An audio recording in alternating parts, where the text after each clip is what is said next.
Que dans vos crèches, vous avez fait comme dans la crèche que nous avons ici, à côté de l'hôtel, vous avez mis les santons qui représentent les mages venus d'Orient. Tout le monde l'a fait. Je vais venir vérifier, hein. Non, je rigole. Et vous avez vu que les mages venus d'Orient, on a rajouté 3 santons. Et je suis sûr que parmi vous, il y en a plein qui connaissent déjà leur nom. Vous allez me les dire. Gaspard, Melchior et Balthazar. Bravo. Alors, au risque de vous décevoir, les mages venus d'Orient, ils n'étaient ni 3, ni rois. On suppose qu'ils étaient 3 parce qu'on nous dit qu'ils offrent de l'or, de l'encens et de la myrrhe. Mais que je sache, pendant le repas des fêtes, vous avez peut-être invité un peu de monde. Certains ont amené du vin, certains ont amené des fleurs, d'autres ont amené des calissons ou du chocolat. Des petites confiseries qui vont bien pour les fêtes. Est-ce que ça veut dire que vous n'y avait que 3 personnes au repas? Une qui a amené le vin, une qui a amené les fleurs et une qui a amené les chocolats. Et non, on peut être un peu plus nombreux quand même. Voilà, donc on suppose le nombre à partir du nombre de présents, mais ça ne veut pas dire qu'ils étaient 3. Et puis alors surtout, s'il vous plaît, ils n'étaient pas rois. Le texte nous dit bien dans l'Évangile, des mages venus d'Orient. C'était quoi ces mages? C'était des scientifiques avant l'heure. À l'époque, ils étaient considérés comme des fous, hein, parce que ça n'existait pas les scientifiques encore. C'est venu beaucoup plus tard. Vous savez, des gens un peu particuliers qui étudiaient les étoiles. C'était pas très à la mode à l'époque, hein. C'était surtout pas rémunéré, comme aujourd'hui. Et voilà, donc c'était un peu des gens particuliers, originaux. Voilà. Et puis ils ont vu là une nouvelle étoile, une petite lumière poindre dans le ciel qui les a mis en mouvement pour les conduire au Christ Jésus.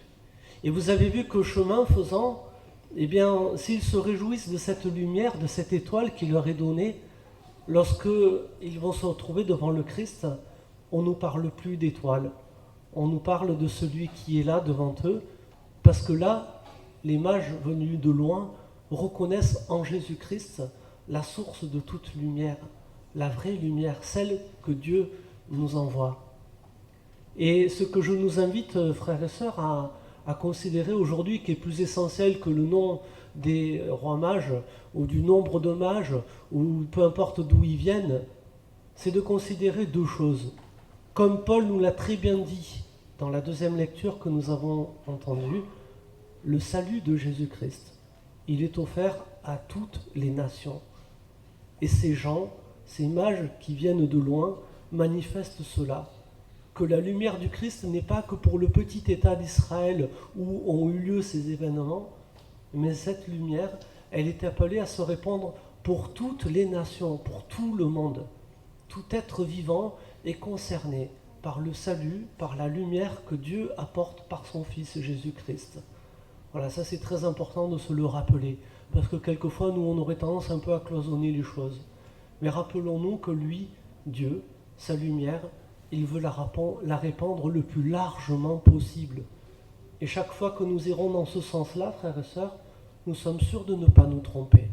Chaque fois que nous élargirons nous aussi notre compréhension du salut, notre compréhension de la lumière de Dieu, appelée à se répandre sur tout être humain. 2e élément important, vous avez vu que les mages, pour pouvoir se guider, ils vont avoir besoin d'une étoile. Et je vous invite, frères et sœurs, à rendre grâce à Dieu pour toutes les étoiles qu'il a mises sur vos chemins. Ce que j'appelle une étoile, ça peut être des personnes qui vont témoigner de Jésus-Christ. Ça peut être des événements, ça peut être des choses qui nous aident à cheminer dans la foi. Et certainement des étoiles, nous en avons tous plein, qui nous ont aidés à avancer, qui nous ont aidés à cheminer vers le Christ Jésus.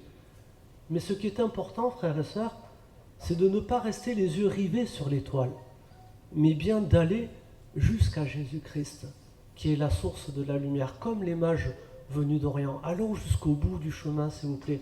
Nous ne nous arrêtons pas sur les étoiles si brillantes, si importantes soient-elles, sur notre cheminement. Gardons toujours le Christ, Jésus, comme véritable source de notre lumière et allons toujours aller jusqu'au bout du chemin. Alors peut-être pouvons-nous rendre grâce à Dieu pour toutes les étoiles que le Seigneur a placées sur notre route pour nous aider à aller vers lui. Toutes les personnes, tous ces témoins que nous avons peut-être pu rencontrer qui nous ont aidés à cheminer dans la foi.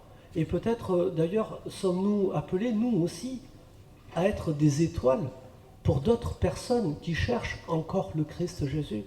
Peut-être pouvons-nous être nous aussi ces témoins qui, sur leur route, sur leur chemin, vont les aider à accueillir le Christ comme la source de toute lumière. Qu'aujourd'hui, en célébrant cette fête de l'Épiphanie, frères et sœurs, nous puissions tous nous réjouir de la lumière que le Christ veut pour nous et pour toute l'humanité. Que cette lumière, nous puissions encore la recevoir pour nous et nous puissions surtout la répandre autour de nous.